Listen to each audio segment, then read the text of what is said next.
남편은 결혼 후 언제부터인가 저희 친정에 안 가려고 했습니다. 결혼한 지 5년째인데 저보고 애 둘 데리고 혼자 다녀오라고 했습니다. 친정 부모님 생신 때도 이 핑계 저 핑계에 갖은 핑계 다 대고 안 갔고요. 물론 그럴 땐 따로 전화는 드립니다. 그렇지만 남편은 드러내놓고 저희 친정 식구들하고 거리를 두네요. 이유를 물어봤습니다만 그때는 답을 해주지 않았어요. 제가 생각하기엔 남편의 그 자격지심 때문인 것 같습니다. 저는 위로 언니 둘이 있고요. 물론 형부도 둘이 있어요.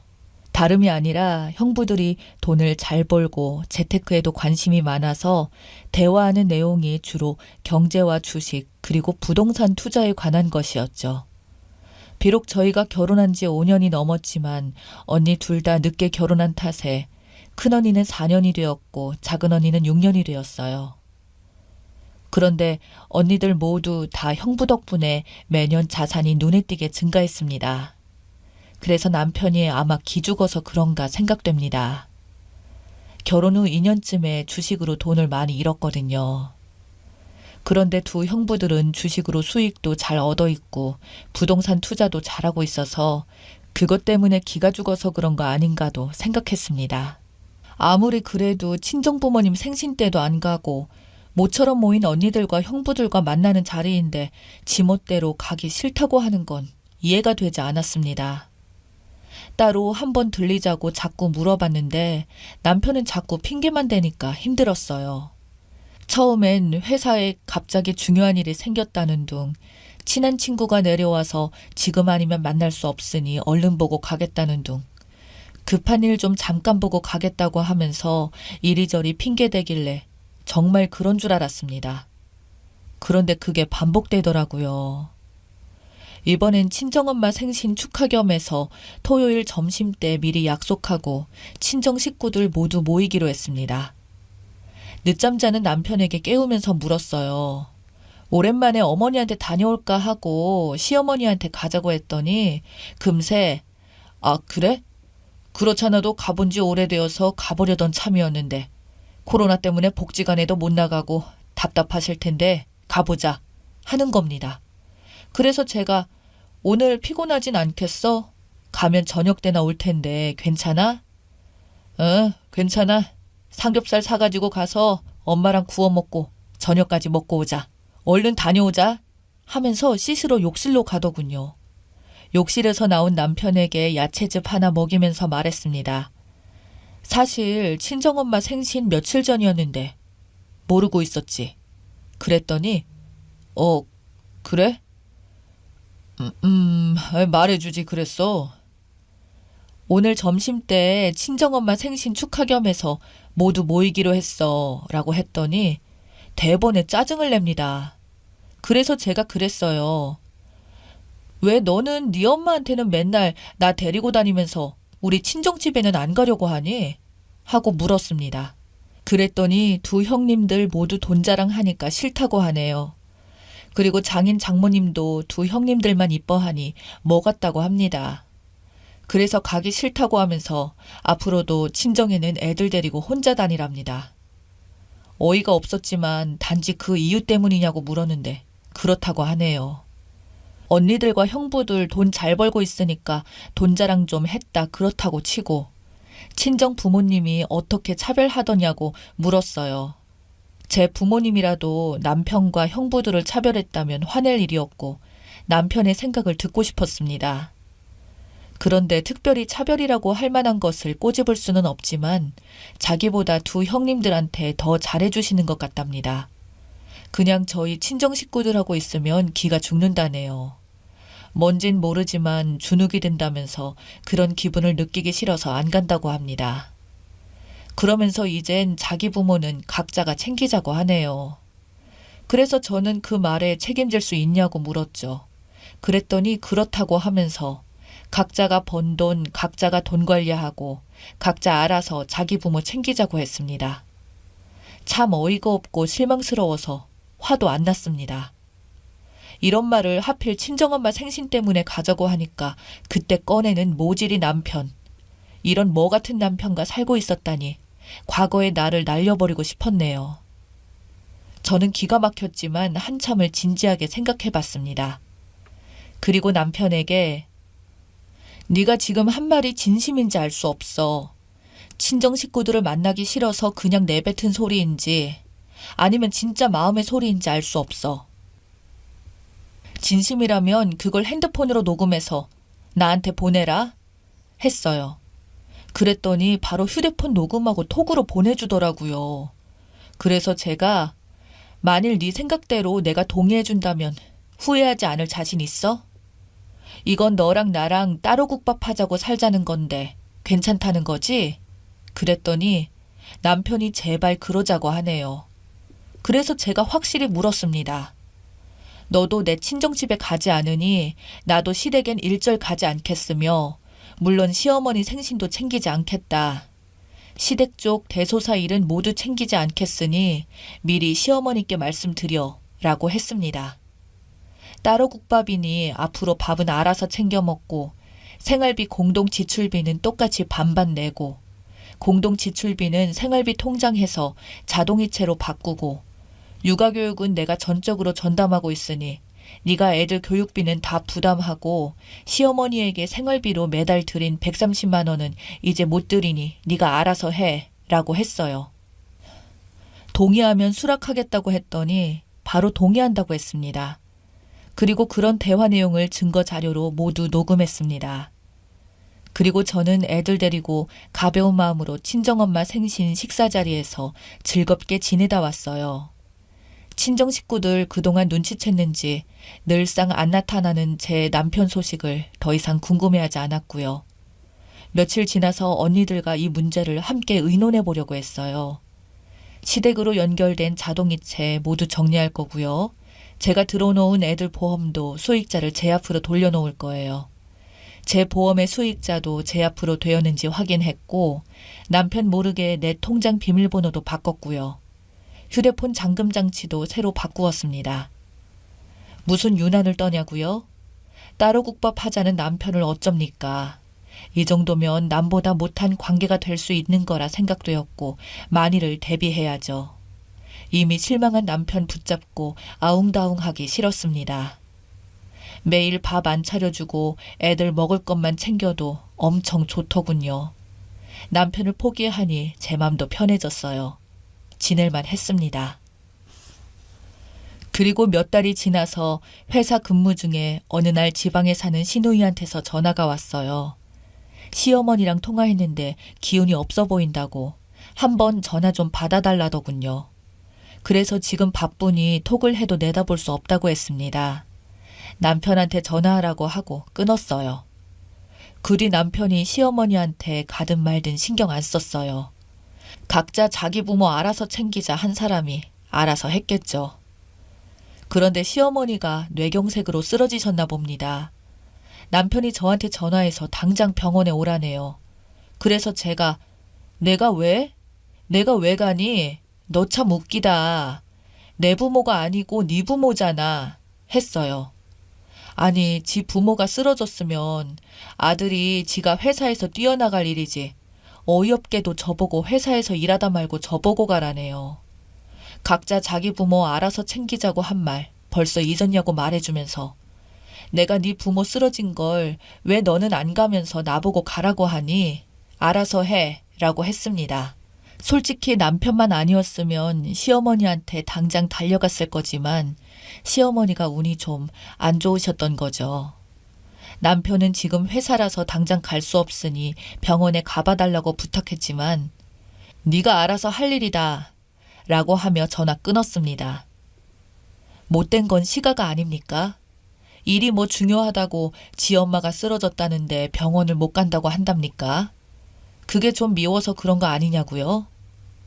시누이가 출근해서 근무 중인 거 알면서도 지 오빠한테 먼저 전화하지 않고 올케한테 하는 것도 얄밉네요. 자기네들 필요할 때만 써먹고 조금이라도 불편하면 버리는 자식이 이놈의 남편 놈입니다. 바로 한 달 전에 친정엄마 생일 자리에 남편이 불편하다는 이유로 가기 싫어서 나한테 각자 자기 부모 알아서 챙기자 하면서 따로 국밥 외쳤던 놈이 아쉬운 처지가 되니까 벌써 잊어버린 것 같아요. 퇴근 후에도 저는 바로 집으로 와서 평상시 생활할 거예요. 남편은 병원에 있는 듯 하더라고요.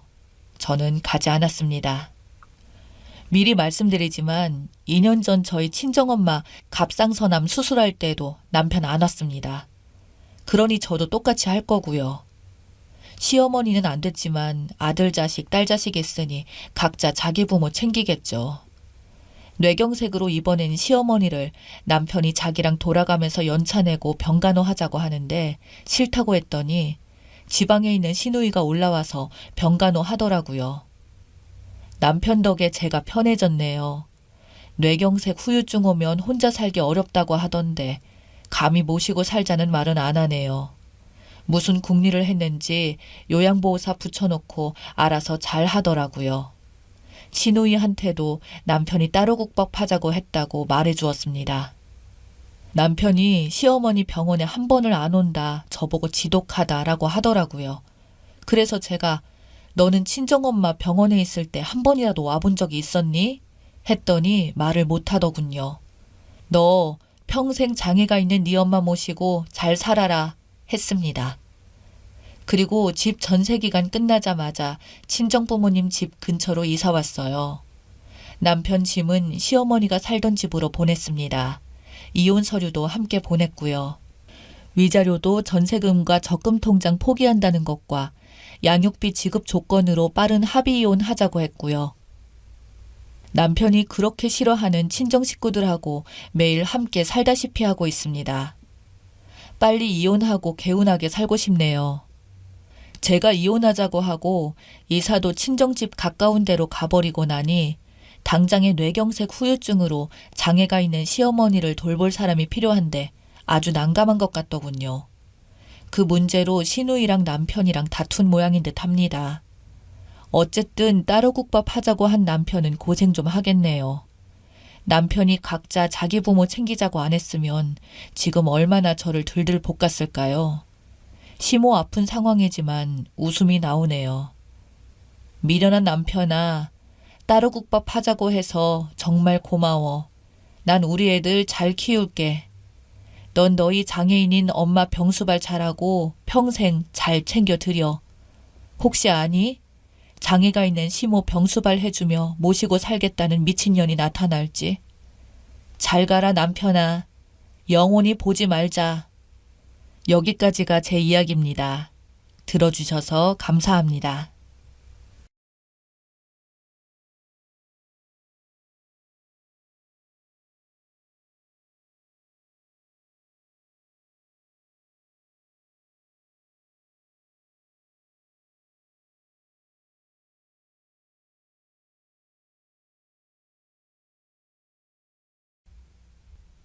안녕하세요. 저는 30대 후반의 남자입니다.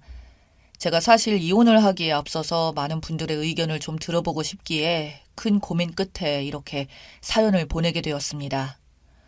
저는 5년 전 아내를 회사 동료의 소개로 처음 만나게 되었습니다. 적당히 평범한 집안의 귀한 딸로 컸다며 애교가 참 많다던 아내는 저랑 5살 차이가 났던지라 무뚝뚝하게 자란 저에게 새로운 느낌을 주던 여자였습니다. 아내의 최악의 단점이라면 책임감이 없는 게 문제였지만 그게 또 연애할 당시에는 애교를 부리면서 넘어갔습니다. 1년을 사귀면서 작고 큰 많은 다툼도 있었지만 결국 저희는 결혼까지 하게 되었습니다. 결혼할 때도 솔직히 까놓고 말하면 아내 집안이 저희 집보다 좀 더 부유했었기에 외동딸이 결혼한다고 장인어른은 남자인 제가 해오는 것보다 훨씬 많은 것을 해주셨죠. 장인어른은 직원 6명 규모의 회사를 운영하고 계셨었고 항상 딸바보이셨습니다. 제가 결혼할 거라고 인사를 드리러 갔다가 느껴지는 게 있었는데 그건 바로 얼마나 딸을 사랑하는지 우리 딸 하면서 장인어른은 저에게 자네는 축복을 받은 거라고 이렇게 귀여운 나의 소중한 딸을 데려간다며 자기가 어릴 때부터 눈에 넣어도 안 아플 정도로 귀하게 키웠다고 하더군요. 장모님께서는 옆에서 또 시작이라고 사위 앞에서 무슨 추태냐며 제 편을 들어주시면서 저는 처가댁에서도 많은 사랑을 받게 되었습니다. 저희 부모님께서도 상견례 때 처가댁 어르신들을 만나보시더니 정말 좋은 분들 같다며 저보고 잘해보라며 저희의 결혼을 진심으로 축복해 주셨어요. 아내는 사랑은 참 많이 받았는데 그만큼 어리광이 강해서 뭔가 제대로 이룬 게 없는 여자였습니다.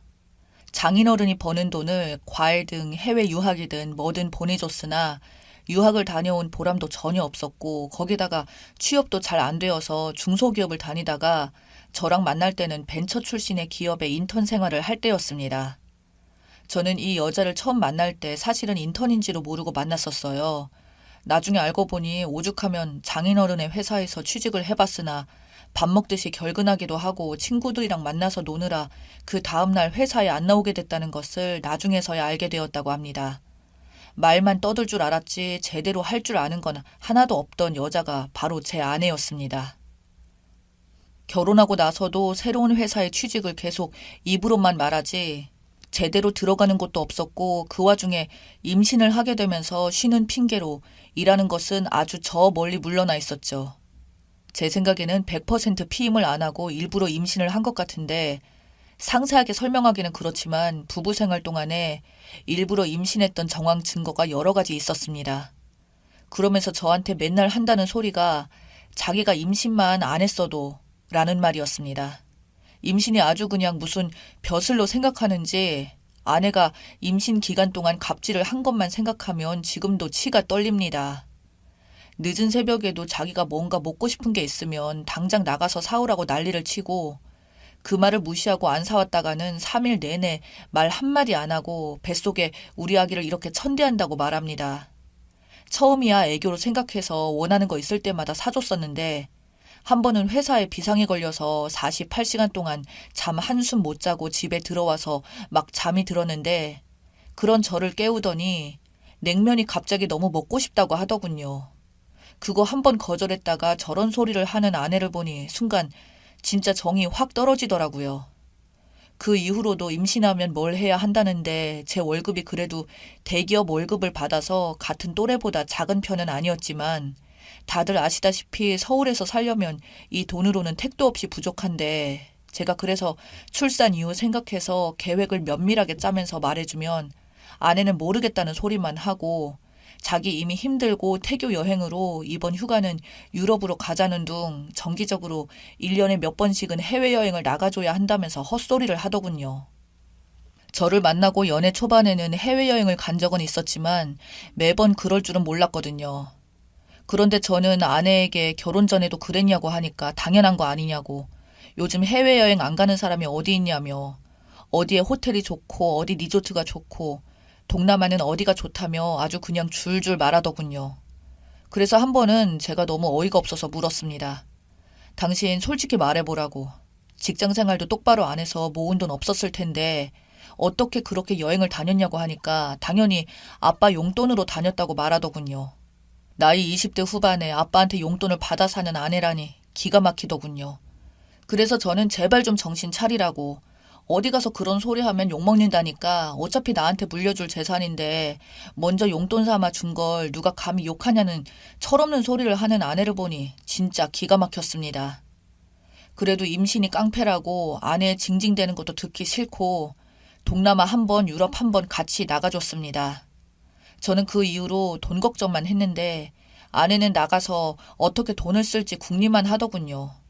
여기 가면 어디도 가야 되고 뭐도 해야 되고 등등 자기 혼자만 신났고 저는 돈 때문에 인상이 안 좋아진 걸 보더니 저보고 아내가 말하기를 쫌생이 같다는 말을 하는데 해외에 나가서도 1급 호텔이 아니면 안 자려고 하는 아내의 허세 때문에 제가 스트레스를 너무 받았던지라 저 소리까지 하니 기분이 거지 같더라고요. 그렇게 우여곡절이 지나고 아내가 아이를 출산했는데 아내는 또 아이 핑계로 집에 있는데 진짜 육아라는 걸 아예 안 하더라고요. 집에 가면 진짜 집안 꼴이 개판이 되어 있었고 청소 같은 것도 하나도 안 해놓고 그저 퍼질러 자기만 하고요. 설거지 역시 얼마나 안 했는지 제가 하지 않으면 맨날 수북히 쌓여 있었습니다. 제가 아무리 이런 부분에 대해서 말해도 아내가 하는 말은 애를 돌보는 게 얼마나 힘들 줄 아냐는 말뿐이었어요. 그때부터 저는 이건 아내가 아니라 집안에서 기생하는 기생충 한 마리로 보였습니다.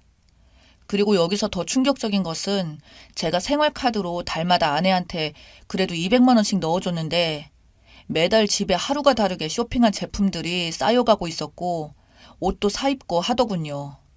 분명히 제 월급으로 감당 안 되는 소비가 계속 늘어나서 혹시 카드 대출까지 땡겨서 지금 사는 거 아니냐니까 아내는 몹시 놀라더니 절대 아니라고, 그랬으면 이 쥐꼬리 같은 생활비를 어떻게 살겠냐며 자기 아빠한테 용돈 받은 거라고 아주 당당하게 말하더군요. 저는 아내의 저런 무개념 말에 할 말을 잃었습니다.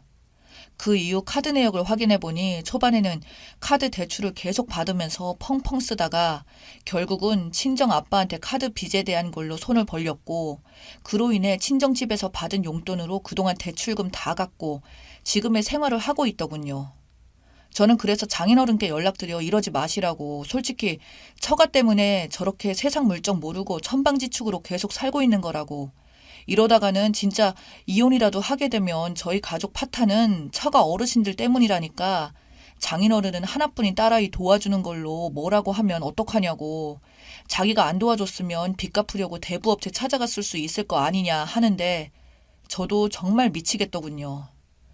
장모님이 그때서야 나서서 제 마음 충분히 이해하고 이런 부분에 대해 딸아이를 잘못 키워서 미안하다고, 그런데 손녀도 태어났는데 어떻게 하겠냐고, 자기들도 최대한 딸아이를 구슬려서 사람 만드는 게 목적이니까 저한테 너무 미안하다고 거듭 말씀을 하시는데 돌아오는 길에 저는 끊었던 담배까지 피우다가 들어갔네요. 그때부터 제 결혼 생활이 끝이 뭔가 눈에 훤히 보이는 느낌이 들더군요.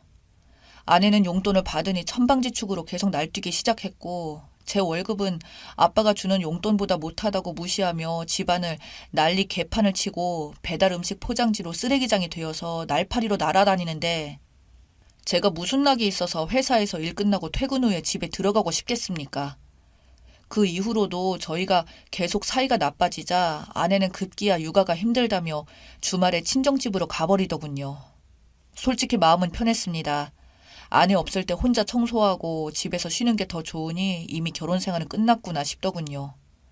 친구들한테 이 상황을 털어놓으면 재수씨가 심하긴 한데 다들 결혼 참고 산다고, 너도 그냥 참으라고 하는데 원래 결혼 생활이 다 그런 건가 싶기도 하고, 그러던 어느 주말 새벽에 장모님이 다급하게 갑자기 연락이 와서는 지금 병원 응급실이니까 빨리 좀 와달라고 하더군요. 저는 그래서 부랴부랴 병원 응급실에 갔더니 응급실에 제 딸아이가 급성 폐렴으로 입원을 해서 검사를 받고 있었습니다. 아이 상태가 너무 안 좋다며 빨리 입원 절차부터 밟으라고 하더군요. 정신없이 저는 입원 절차를 밟는데 이 와중에 아내는 보이지도 않았고 장인어른과 장모님만 있더군요. 저는 그래서 아내는 어디 갔냐고 여쭤보니 고개를 돌리셔서 뭔가 싶었는데 1시간 뒤쯤 술에 취해서 병원으로 휘청거리며 걸어오는 아내를 저는 보고 말았습니다. 딱 봐도 클럽 같은 데를 간 분위기더군요. 술에 만취한 듯한 얼굴로 휘청휘청 걸어오더니 저보고 아이는 어떻게 되었냐고 물어보는데 기가 막혀서 말도 안 나오더군요. 장모님은 아내에게 도대체 지금까지 어디에 있었길래 연락도 안 됐냐고 하니까 아내는 그냥 오랜만에 기분 좀 내봤는데 왜 그러냐고, 아이 별일 없는 거 아니냐고 꼭 그렇게 호들갑 떨어야 했냐는 말에 갑자기 옆에 있던 장인어른이 그 자리에서 아내의 귀싸대기를 인정사정 없이 후려치기 시작했습니다. 아내는 처음에 자신의 아빠가 자기 뺨을 때렸다는 것을 인지 못했는지 아빠 왜 그래 미쳤어? 라고 소리 지르기 시작했고 장인어른은 아랑곳 안 하고 아내를 10차례 이상이나 때렸습니다. 그리고 장인어른은 아내에게 말하기를 네 아이니까 네가 알아서 해. 앞으로 이 서방이랑 이혼하고 이 집에서 당장 나가서 2번 다시 돌아오지 마! 라며 화를 내더군요. 사실 안 봐도 비디오였던 게 클럽 가서 놀기만 했겠습니까? 이런 적이 한두 번이 아니었던 것 같더군요. 알고 보니 아내는 주말에 처가에 갈 때마다 어르신들께 아이를 던져놓고 매번 밖에 나가서 새벽까지 클럽 가서 놀다 온 것이었습니다. 분명히 남자라도 있었겠죠. 입만 벌리면 한다는 말이 아빠 나 그냥 이혼할까? 였다고. 모성애도 없고 천방지축에 자기 아이 아파서 병원에 갔는데도 클럽 가서 노는 이 여자. 딸바보 장인어른 눈에조차도 이제는 짐승으로 보였나 봅니다. 그렇게 장인어른 집에서도 쫓겨나고 우리 집에서도 쫓겨난 뒤로 친구 집에 머문다는데 제가 보기에는 그 친구가 남자인 것 같습니다. 딸아이는 처가 어르신들이 데리고 있고 현재 아내는 연락 두절에 가까운 상태입니다.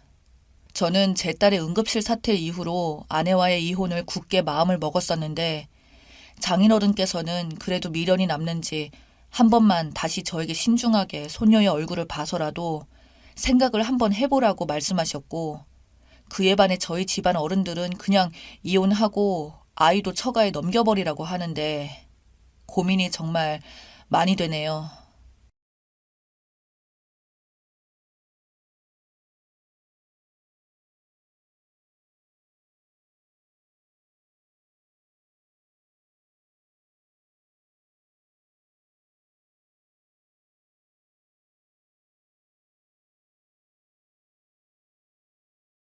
저는 서울에 사는 40대 여자입니다. 지금은 재혼을 해서 아이를 낳고 키우면서 행복하게 살고 있지만 저는 남편과의 결혼 생활 중 웃지 못할 일들이 많았답니다.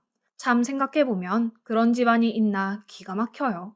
저는 어렸을 때 부유한 집에서 누릴 거 다 누리면서 자랐어요. 자랑은 아니지만 돈이 없어서 한 맺힌 일은 없었던 것 같네요. 해외여행도 마음껏 아니었고 쇼핑이며 취미생활도 마음껏 했어요. 부모님의 든든한 지원 덕분이었습니다. 그렇게 재밌게 20대를 지내다가 30대가 되어 아버지 밑에서 조금씩 일도 배우고 사업을 물려받을 준비도 하고 있었습니다. 말이 사업을 물려받는 것이지 사실 아버지 밑에서 월급쟁이였어요. 그때까지 저는 결혼 생각은 전혀 없었답니다. 부모님 밑에서 사는 삶이 재미있고 행복했으니까요. 그렇지만 부모님 생각은 다르셨어요.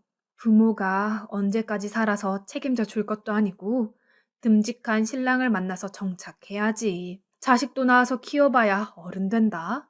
어서 마음 맞는 남자 잘 찾아봐. 저희 엄마는 이렇게 말씀하시면서 제 걱정을 했어요. 그래도 어떻게 결혼을 하려고 남자를 찾아다닐 수 있겠어요? 선보고 이런 건 또 성격에 안 맞는지라 그냥 하루하루 시간만 보내고 있었는데 어느 날 저희 아빠 회사에 다른 회사 직원이 서류를 가져다 주러 왔는데 그 직원과 우연히 친해지게 되었고 밥을 먹고 데이트를 하다가 결국 연애를 하게 되었습니다. 그 집안은 저희 집과는 사뭇 다른 집안이었어요. 남자친구는 중소기업 직원이고 형제들은 직업도 없어서 백수로 놀고 있었습니다. 아버지 어머님께서는 작은 가게를 하시면서 하루 벌어 하루 먹고 간신히 근근히 사시는 것 같았어요. 당시 사랑에 빠진 제 눈에는 조건이고 뭐고 아무것도 보이지 않았습니다. 그저 그 사람이 멋지고 사랑스러워 어쩔 줄을 몰랐었습니다. 결국 그 사람과 결혼을 결심하게 이르렀습니다. 부모님께 그 사람과 연애를 한다고 알리니 난리가 나셨어요. 저희 아빠는 회사에 몇 번 온 걸 보셨던지라 더욱 어이없어 하셨어요. 우리가 너한테 집안 조건 다 따져 결혼하라는 게 아니지만 그래도 너무 차이 나는 사람은 그렇지 않냐? 아빠는 조심스럽게 그렇게 말씀하셨고 엄마는 알아누우셨어요. 더욱이 그 집안에 대해 말하니 엄마는 식음을 전폐하고 있었어요. 저를 붙잡고 얼마나 간절히 얘기하셨는지 몰라요. 그냥 평범한 정도의 집안과 결혼하라고요. 그렇지만 저는 죽어도 그 사람이라고 우겼습니다. 그땐 참 무엇에 꽂혔는지 제가 억지를 부렸어요. 그 사이에 남자친구는 난감해했지만 그렇다고 저와 결혼을 안 하겠다는 말을 안 하고 그저 저보고 부모님을 잘 설득해 보자고 말만 하더라고요. 저는 그럴수록 남자친구가 안쓰러워 보이고 부모님께 더 대들고 졸랐어요. 결국 저희 엄마 아빠가 지셨습니다.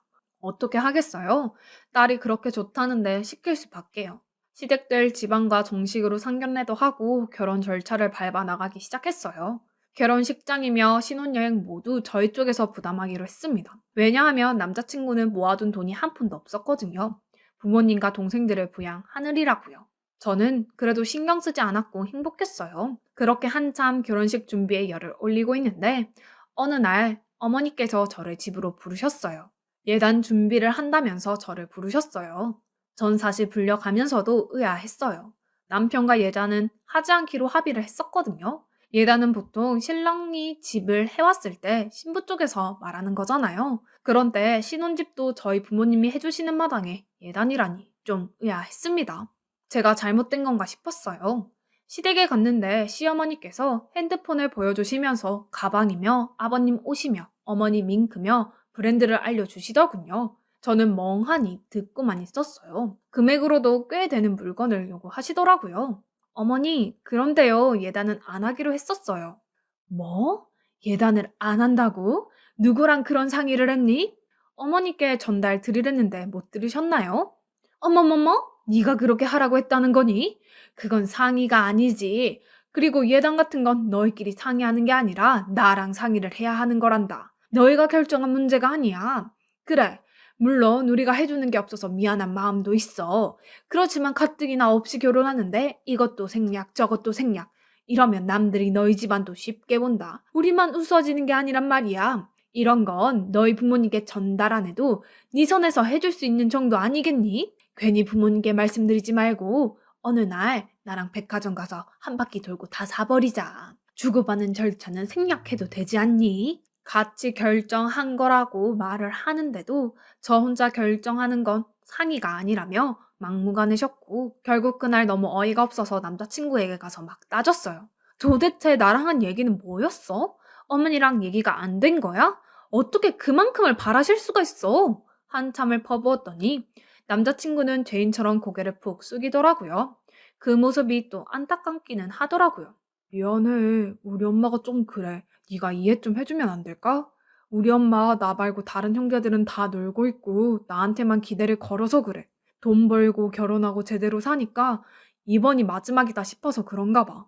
내가 미안해. 이번 한 번만 엄마 부탁 들어주면 평생 네 편만 들면서 살게. 그 말에 이틀을 고민했어요. 어떻게 해야 현명하게 하는 방법인지 알 수가 없었습니다. 결혼을 물리자니 남편에 대한 제 감정이나 상황이 너무 멀리 온 것 같았고 부모님께 말씀을 안 드리고 제 선에서 해결하는 것이 옳은 건지도 알 수 없었고요.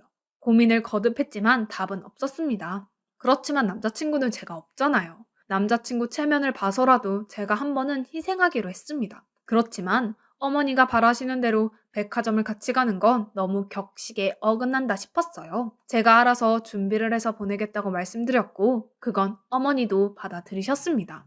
이왕 하기로 한 거 어머니가 바라시는 대로 아니 그 이상으로 열심히 골라서 넣어드렸어요. 전부 명품이었던 것은 한정판이었습니다. 그렇게 좋아하시는 걸 보니 또 다행이라는 생각도 들었어요. 그렇게 저희는 결혼을 했습니다. 꿈만 같던 신혼여행도 갔다 왔고 신혼살림을 시작했어요. 남편은 다니던 회사를 계속 다니고 저는 아버지 회사를 다니는 식으로 당분간은 계속 생활하기로 했어요. 그렇게만 살아도 참 행복할 것 같았는데 저의 결혼 생활에 점점 문제가 생기기 시작했습니다. 일단 경제적인 문제부터 시작이 되었어요. 어느 날부터 남편이 월급을 안 가져오는 거 아니겠어요? 처음에는 회사가 어렵다고 했는데 제가 알아보니 월급을 안 줄 정도로 어려운 건 아니더라고요. 분명 월급을 받은 것 같은데 저한테 안 주는 이유가 뭔지 궁금했어요. 설마 여자가 있나 하는 의심까지 했었는데 곧 밝혀졌습니다. 남편은 월급을 고스란히 시어머니께 다 드린 거였어요. 생활비며 용돈으로 쓰라고요.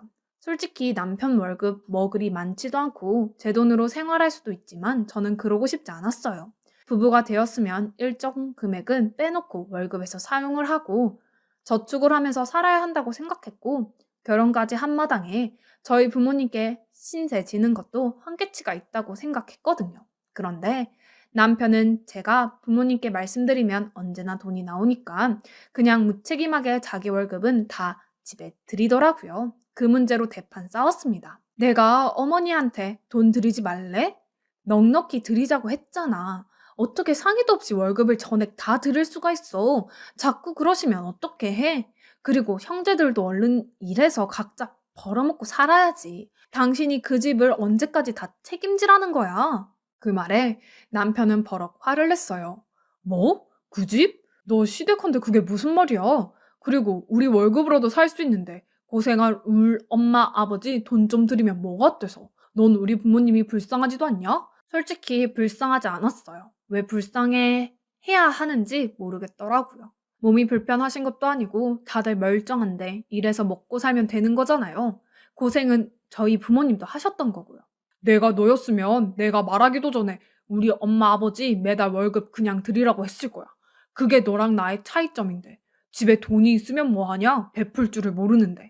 베풀 줄 모른다는 말에 저도 발끈했습니다. 베풀 줄 모른다고?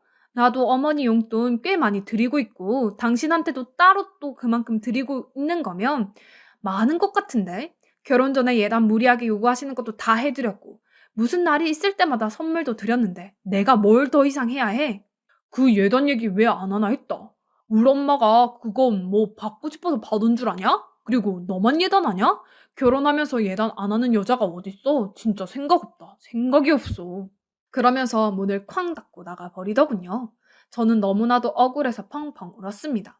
그런데 마치 시어머님께 전화가 왔어요. 이번 주에 아버님 생신이신데 뭐 준비한 거 있니?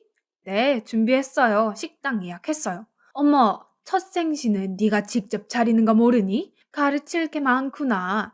첫 생신은 네가 준비하는 거야. 아버님 기대하시니까 잘 해드려라. 그 말을 하시고 또 끊으시더라고요. 남편의 시어머니까지. 제가 정말 그건 잘못했다 싶더라고요. 그렇지만 결국 남편이랑 화해하고 시아버님 생신상도 차려드렸어요. 저희 부모님 가슴에 못 받고 결혼한 마당에 제가 맞추면서라도 잘 살아야겠다는 생각뿐이었거든요. 하지만 그때뿐이 아니었어요. 점점 시댁과 남편은 도를 넘기 시작했어요. 무슨 행사 때마다 당연히 제가 결제하도록 시어머니께서 요구하는 것은 기본이었습니다. 친척 생일까지 제게 전했어요. 게다가 남편 월급을 통째로 드리는데도 시어머님께서 저한테 개인적으로 전화를 걸어서 돈을 요구하시기도 했습니다. 그 이야기를 남편한테 하면 항상 저를 인색한 사람으로 몰면서 그 정도도 못하냐고 큰 소리를 치더라고요. 남편은 저랑 결혼한 후에 잔뜩 기세가 들어서는 외제차를 뽑고 명품 매장만 가는 등 사치를 부렸어요. 물론 저도 명품 좋아해요. 그치만 저도 저희 부모님도 그렇게 자주 명품을 사지는 않는데 이 집은 완전히 명품에 환장을 했더라고요. 제가 아빠한테 받은 월급으로는 생활이 안 되니까 남편은 성질을 내면서 이렇게 말했습니다. 아, 장인어른 뭐 하시는 거야? 당신 그렇게 시켜 먹으면서 꼴랑 그 돈밖에 안 주시는 거야? 딸한테 어쩜 그렇게 인색하지? 그 집안 내력인가? 월급 좀 올려달라고 해. 아니, 그 회사 말인데 솔직히 이제 장인어른 물러나실 때도 되지 않았어? 저를 인색하다고 하는 건 참을 수 있었지만 저희 아빠까지 모독하는 건 참을 수 없었어요. 게다가 아빠를 회사에서 물러나느니 마느니 하는 건 버릇없는 말이라고 생각했어요. 대판 싸우고 처음으로 이혼 얘기를 꺼냈을 때 남편은 태도를 바꾸더군요. 여보, 미안해. 내가 요새 회사 스트레스 때문에 그래. 우리 요즘 너무 자주 싸우지? 내가 잘못했어. 우리 이런 얘기는 그만하자. 그래도 제 화는 풀리지 않았어요. 남편은 며칠 동안 애교를 부리면서 제 화를 풀려고 이런저런 시도를 하더라고요. 그러더니 어느 날은 갑자기 저한테 불쑥 이러더군요. 우리 닮은 아기 있었으면 좋겠다. 그치? 저는 갑자기 아기 이야기에 깜짝 놀랐습니다. 아이는 한 3년 정도 있다가 가지자고 이야기를 끝냈었거든요. 제가 애매한 반응을 보였음에도 남편은 자꾸 아기를 갖자고 조르고 피임은 그만하자고 하더라고요. 저는 피임약을 먹으면서 계속 피임을 이어갔습니다. 저희가 이런 다툼을 하는 건 전혀 모르고 있었어요. 이혼이니 뭐니 얘기한 걸 알았다가는 또 난리가 날 것이 뻔했거든요. 그런데 어느 날 그 일이 터졌습니다. 그날도 역시 시어머니가 저를 개인적으로 호출하셔서 시댁에 갔었어요. 분명 용돈이나 그런 거겠다 짐작하고 있었는데 시어머님께서 웃으시면서 저한테 말씀하시더군요. 예, 아가. 이번에 우리 집 인테리어 좀 바꿔보려고 하는데 네가 좀 보태주지 않으련? 5천만 원이면 될 것도 같은데. 인테리어요? 물론 그 집 연식이 좀 되기는 했는데 제가 보기에 고장 난 것이 아닌 이상 고칠 필요는 없어 보였어요. 친구들이 보더니 너무 올드해 보인다고 그러더라. 좀 산뜻하게 화이트 톤으로 바꿔보려고 해. 저는 이건 진짜 아니라는 생각이 들었어요. 5천을 그런 것에 쓸 수는 없었어요. 그래서 강하게 말씀드렸어요. 어머니, 이 집에 물이 안 나오거나 난방이 안 된다면 그건 제가 고쳐드릴 수 있어요. 하지만 지금 멀쩡한 집을 갈아엎는다는 건 말이 안 되잖아요. 솔직히 너무 사치스러운 일이에요. 만약 그렇게 하고 싶으시다면 어머니, 아버님 돈으로 하세요. 그건 제가 말리지 않을게요. 자꾸 돈을 그런 데 쓸 수 없어요. 어머님은 마구 흥분하시더니 저한테 욕을 하시더라고요. 배운 게 없다는 둥, 돈이 많으면 뭐 하냐는 둥, 유세를 부린다는 둥 하면서 온갖 저주를 퍼부으시더라고요. 이번에도 지지 않고 어머님께 제가 해드린 것들을 모두 말하면서 이 정도면 되지 않냐고 쏘아붙였습니다. 화가 난 시어머님께서 저한테 침을 뱉으시면서 말씀하셨어요. 더러워서 안 한다, 더러워서. 못 배운 것. 시어머니의 침이 제 얼굴에 탁 튄 순간 저는 이성을 잃고 마구 소리를 지르고 그 집에서 나와버렸습니다. 그리고 집에 와서 제 집 몇 가지를 가지고 호텔로 향했습니다. 이 집에서 살다가는 우리 집 뿌리까지 뽑히겠다는 생각이 들었어요. 친정으로 갈까 했지만 친정에는 이혼 결심이 확실해졌을 때 말씀드리기로 하고 가지 않았어요. 일단 며칠 쉬면서 남편과의 관계에 대해 생각을 해봤어요. 시댁 갈등도 너무 심하고 남편도 제가 처음에 사랑에 빠졌던 것처럼 좋은 사람이 아닌 것 같고 제가 선택할 수 있는 길은 이혼밖에 없어 보였습니다. 이혼 결심을 굳히고 남편에게 통보하려고 변호사까지 구했어요. 그러는 내내 부모님께는 죄송한 마음뿐이었어요. 호텔에서 지낸 지 며칠 되었을 때 단짝 친구와 맛집에서 만나 수다도 떨고 놀았어요. 결혼 후 저는 외출도 잘 안 할 만큼 스트레스를 받고 있었는데 간만에 친구를 만나니 속이 풀리더라고요. 그렇게 놀고 있는데 어디선가 익숙한 실루엣이 보이는 게 아니겠어요? 부부처럼 보이는 두 사람이 팔짱을 끼고 가는데 그 순간 저는 뭔가 번개처럼 스치는 것이 있었어요. 일단 사진을 찍고 그 사람들을 따라가 앞을 막아 섰습니다. 그 부부 중 여자는 바로 저희 시어머니였어요. 그리고 남자는 저희 아버지가 아니었고요. 웬 중년의 남자가 쫙 차려입고 시어머니와 팔짱을 끼고 있었는데 옷이 전부 제가 아버님께 드리라고 드렸던 선물 예단 그런 것들이더라고요. 특히 가방은 제가 한눈에 봐도 알아볼 수 있었어요. 한정판으로 사드린 거라 시중에서 잘 볼 수 없는 모델이었거든요.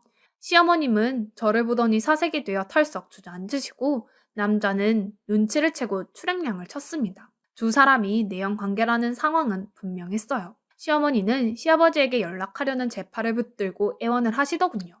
제발 아버지가 하시면 난 죽음이야. 제발 자식들 얼굴은 또 어찌 보겠니? 하지만 이혼하려는 마당에 제가 망설일 게 뭐가 있겠어요. 시아버지와 남편에게 사진과 같이 문자를 보내 전부 폭로했습니다. 그 한 통의 문자는 그 집안에 폭탄이 떨어진 것과 같은 효과를 냈어요.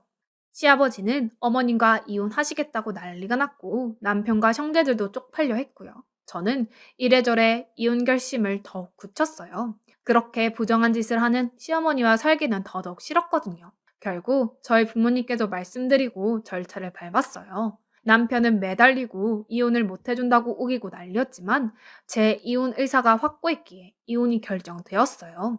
남편은 울고불고 저희 집에 찾아와서 회사까지 오기에 경호원까지 고용해서 혼쭐을 내서 돌려보냈답니다. 그 지긋지긋했던 결혼 생활이 그렇게 끝났습니다. 이혼하고도 한동안은 우울증에 시달렸어요. 제가 했던 선택에 대한 후회였겠지요. 하지만 저희 부모님은 저보다 강하셨어요.